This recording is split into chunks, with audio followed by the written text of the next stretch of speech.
NDA government బయటకు వచ్చిన తర్వాత ఒక విషయం చెప్పి నేను స్టార్ట్ చేశాను అధ్యక్ష. మాట్లాడితే ఆ సభ్యుల్లో చాలా మంది రెడ్ బుక్ అన్నారు. ఎస్, నేను రెడ్ బుక్ కి కన్ఫైన్ ఉన్నా. మా లోకేష్ బాబు గారు ప్రతిపక్షంలో ఉండేటప్పుడు యువగలం పాదయాత్ర సందర్భంగా ప్రతి మీటింగ్ లో కూడా తీసుకెళ్లి రెడ్ బుక్ చూపించారు. ఆ రెడ్ బుక్ చూసి నమ్మారు కాబట్టి 164 సీట్లు మా ఎన్డీఏ గవర్నమెంట్ వచ్చింది అధ్యక్ష. ఆ రోజు శాంతి భద్రతలు కాపాడుతాం నమ్మకం మా ఎన్డీఏ కూటమి సభ్యుల మీద ప్రజలకు ఉంది. ఆ రెడ్ బుక్ ద్వారానే అన్యాయం చేసిన ప్రతి ఒక్కరిని శిక్షిస్తామని ప్రజలు నమ్మున్నారు. ఆ రెడ్ బుక్ ద్వారానే ఎవరైతే అన్యాయాలు చేశారో వాళ్ళందరినీ జైలుకు పంపిస్తారని చెప్పి ప్రజలు నమ్మున్నారు. ఆ నమ్మకంతోనే ఈ రోజు వరకు కూడా మమ్మల్ని ప్రజలు ఆశీర్వదిస్తున్నారు, ఈ రోజు వరకు సపోర్ట్ చేస్తున్నారు. ఎస్, ఆ రెడ్ బుక్ వల్లే. ఆ రెడ్ బుక్ చూసి భయపడిపోయి దాని గురించి మాట్లాడి మేము రిప్లై ఇస్తే వినే ఓపిక లేక ధైర్యం లేక వాకౌట్ పేరిట పారిపోతే ఈ రోజు మేము ప్రజలకు సమాధానం చెప్పాల్సిన అవసరం ఉంది అధ్యక్ష. ఈ రోజు సభ ద్వారా ప్రజలకు సమాధానం చెప్పాలి. మీకు సమాధానం చెప్పినా కూడా వినే ఓపిక మీకు ఉండదు, వినే పరిస్థితి మీకు ఉండదు, వినే స్థాయి కూడా మీది కాదు. కాబట్టి ప్రజలకు సమాధానం చెప్తున్నాను అధ్యక్ష. ఈ రోజు మా గవర్నమెంట్ కూడా దుష్ట శిక్షణ శిష్ట రక్షణ అనే నినాదంతోనే ఉంది అధ్యక్ష. దాన్ని బేస్ చేసుకునే prevention of crime, maintain of public order అనే దృష్టితో mainly training, use of technology tools and timely response, ఈ TTT విధానం ద్వారా ఈరోజు పోలీస్ డిపార్ట్మెంట్ గౌరవ ముఖ్యమంత్రి నారా చంద్రబాబు నాయుడు గారి సారథ్యంలో ఎఫెక్టివ్ గా వర్క్ చేస్తుందని చెప్పడానికి ఇదొక ఉదాహరణగా చెప్తున్నాను అధ్యక్ష. దీంతో పాటు అధ్యక్ష, మీ అందరికీ తెలుసు మనకి శాంతి భద్రతలు మరియు చట్టం అనేది అధ్యక్ష, అది కాపాడడం అనేది పరిపాలన బాధ్యత మాత్రమే కాదు అధ్యక్ష, అది రాజ్యాంగబద్ధమైన కర్తవ్యం. ఇందాక సభ్యులు మాట్లాడుతూ ఆర్టికల్ 21 గురించి మాట్లాడారు. దానికి 100% కట్టుబడి ఉన్నామని చెప్పి ఈ సభాపూర్వకంగా ప్రజలకి నేను చెప్తున్నాను అధ్యక్ష. అదే అధ్యక్ష, మీకు అందరికీ తెలుసు ఈ రోజు ఆ రాష్ట్రం అభివృద్ధి జరగాలన్నా, పెట్టుబడులు రావాలన్నా, పరిశ్రమలు రావాలన్నా, ఉద్యోగాలు రావాలన్నా, పర్యాటకం ముందుకెళ్లాలన్నా, ప్రజలు మనశ్శాంతిగా బతకాలన్నా, భద్రతగా బతకాలన్నా ఈ రోజు లా అండ్ ఆర్డర్ అనేది ఎఫెక్టివ్ గా పనిచేసే పరిస్థితి రావాలి. లాస్ట్ 5 సంవత్సరాల గవర్నమెంట్ లో కూడా ఆ శాంతి భద్రతలు లేవు కాబట్టి వచ్చే పరిశ్రమలన్నీ వెనక్కి పారిపోయాయి.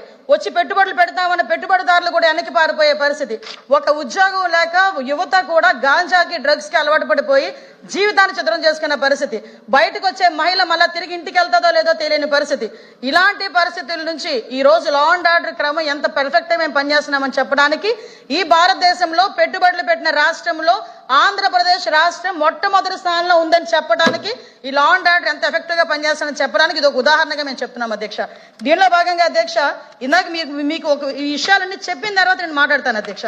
ఎందుకంటే ఈ రోజు పోలీస్ డిపార్ట్మెంట్ ఎఫెక్టివ్ గా పనిచేయాలంటే మీకు కూడా తెలుసు అధ్యక్ష, పెద్దలు, పోలీస్ డిపార్ట్మెంట్ పనిచేయాలంటే ఎక్కడైనా క్రైమ్ జరిగితే క్రైమ్ జరిగిన తర్వాత వాళ్ళ ఇన్వెస్టిగేషన్ కి సంబంధించి ఇన్వెస్టిగేషన్ టూల్స్ ఉండాలి, ఫోరెన్సిక్ లాబొరేటరీ పనిచేయాలి, వాళ్ళు ఎవిడెన్స్లు కలెక్ట్ చేయాలి, తర్వాత కోర్టుకి సబ్మిట్ చేయాలి, అక్కడ ప్రాసిక్యూషన్ జరగాలి, తర్వాత తీర్పులు వెలువడాలి. ఇంత పెద్ద ప్రొసీజర్ లో ప్రతి ఒక్క దగ్గర కూడా ప్రతి స్టెప్ లోని కూడా పోలీస్ డిపార్ట్మెంట్ వాళ్ళకి సంబంధించిన మౌలిక సదుపాయాలు ఇవ్వాల్సిన అవసరం ఉంది అధ్యక్ష. ఇందాక మాట్లాడుతూ బడ్జెట్ లో నువ్వు ఇంత ఖర్చు పెట్టేవెందుకు, ఉమెన్ కి సంబంధించి 3 కోట్లకి 10 కోట్లకి 3 కోట్లే ఖర్చు పెట్టారు, లేకపోతే ఈగలకి 30 కోట్లే ఖర్చు పెట్టారని మాట్లాడిన పెద్ద మనుషులకి ఒక్కసారి వాళ్ళకి తెలియదేమో అధ్యక్ష. 2021, 22, 23కి సంబంధించి ఈ స్టేట్ గవర్నమెంట్ ఒక ప్లాన్ ఆఫ్ యాక్షన్ ప్లాన్ ని కూడా సెంట్రల్ గవర్నమెంట్ కి పంపించకపోవడం వల్ల 180 కోట్లు ఈ రాష్ట్రం పోలీస్ డిపార్ట్మెంట్ నష్టపోయిందని చెప్పడానికి నిజంగా సిగ్గుపడాలి. వీళ్ళ అధ్యక్ష బడ్జెట్ల గురించి మాట్లాడుతున్నారు.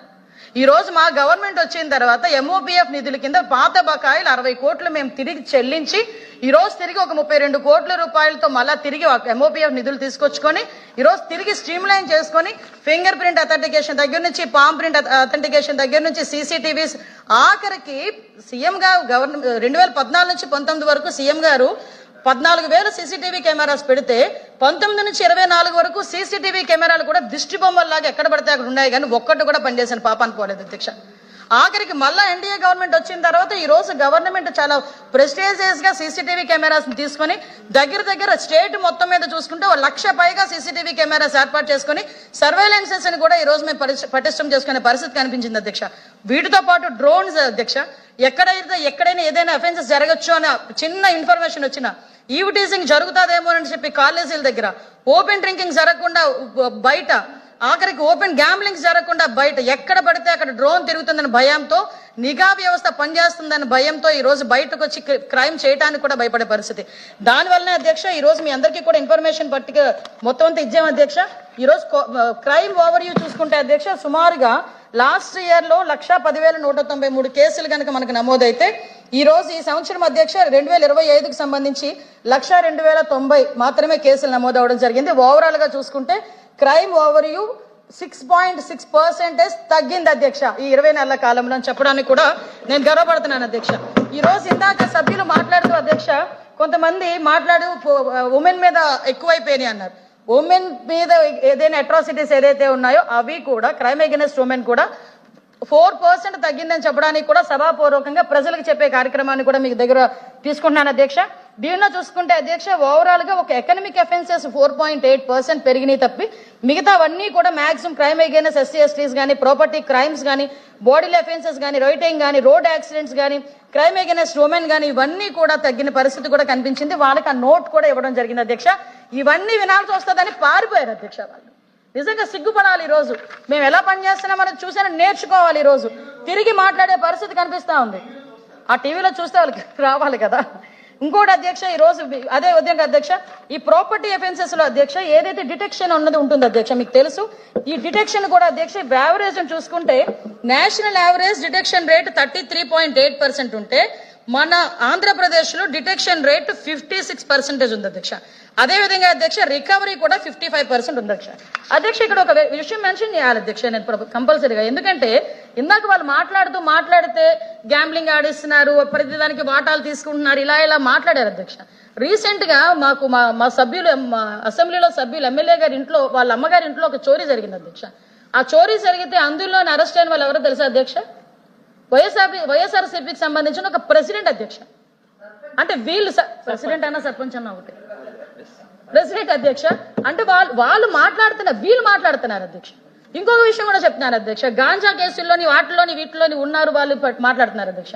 కరెక్ట్ గా 1 వీక్ బ్యాక్ విశాఖపట్నంలో గాంజా సీజ్ చేశారు అధ్యక్ష. మా ఈగల్ వాళ్ళు, మా డిపార్ట్మెంట్, ఈగల్ డిపార్ట్మెంట్, మా పోలీస్ డిపార్ట్మెంట్ కలిపి అందులో ఉన్నది అరెస్ట్ అయింది కూడా వైఎస్ఆర్సీపీ ఎంపీటీసీ అధ్యక్ష. సిట్టింగ్ ఎంపీటీసీ అరెస్ట్ అయ్యాడు అధ్యక్ష. వీళ్ళు మాట్లాడుతున్నారు అధ్యక్ష వీటి గురించి. అంటే ఇవన్నీ మాట్లాడతామని చెప్పి వాళ్ళు ఆ రకంగా పారిపోవడం కూడా. ఇంకోటి అధ్యక్ష క్రైమ్ అగైనెస్ట్ ఎస్సీ ఎస్టీస్ మనకి అంబేద్కర్ గారు ఇచ్చిన హక్కు, రాజ్యాంగం ఇచ్చిన హక్కు, దాన్ని బేస్ చేసుకొని లాస్ట్ గవర్నమెంట్ లో భయపెట్టాలన్నా కూడా ప్రతి ఒక్కరి మీద ఎస్సీ ఎస్టీ అట్రాసిటీ కేసు పెట్టారు. వాళ్ళ దౌర్భాగ్యమో నా దురదృష్టమో నాకు తెలియదు కానీ అధ్యక్ష నేను కూడా ఒక ఎస్సీ ఎస్టీ అట్రాసిటీ కేసు బాధితురాలని నా మీద కూడా పెట్టున్నారు అధ్యక్ష. మొన్నటి వరకు కూడా కడప కోర్టుకి మొన్నటి వరకు నేను కూడా వెళ్ళినాను అధ్యక్ష. అంటే దాన్ని బట్టి మీకు అర్థం అవ్వాలి ఎస్సీ ఎస్టీ అట్రాసిటీ కేసుని ఎంత మేరకు వాళ్ళు దుర్వినియోగం చేశారన్న సంగతి. ఈ రోజు ఎస్సీ ఎస్టీ అట్రాసిటీ కేసులు ఎంతవరకు తగ్గినాయి అంటే 25% ఈ రోజు తగ్గినాయి అధ్యక్ష. ఎక్కడా కూడా రాజకీయానికి కానీ దేనికి కూడా ఎస్సీ ఎస్టీ అట్రాసిటీ అనే పదాన్ని కూడా ఉపయోగించకుండా నిష్పక్షపాతంగా ఈ రోజు మేము పరిపాలన కూడా కొనసాగించే పరిస్థితి కనిపిస్తుందని చెప్పడానికి ఇది ఒక ఉదాహరణ చెప్పొచ్చు అధ్యక్ష. అదేవిధంగా అధ్యక్ష ఎకనామిక్ అఫెన్సెస్ ఇందాక చెప్పాను అధ్యక్ష 4.8 పెరిగింది.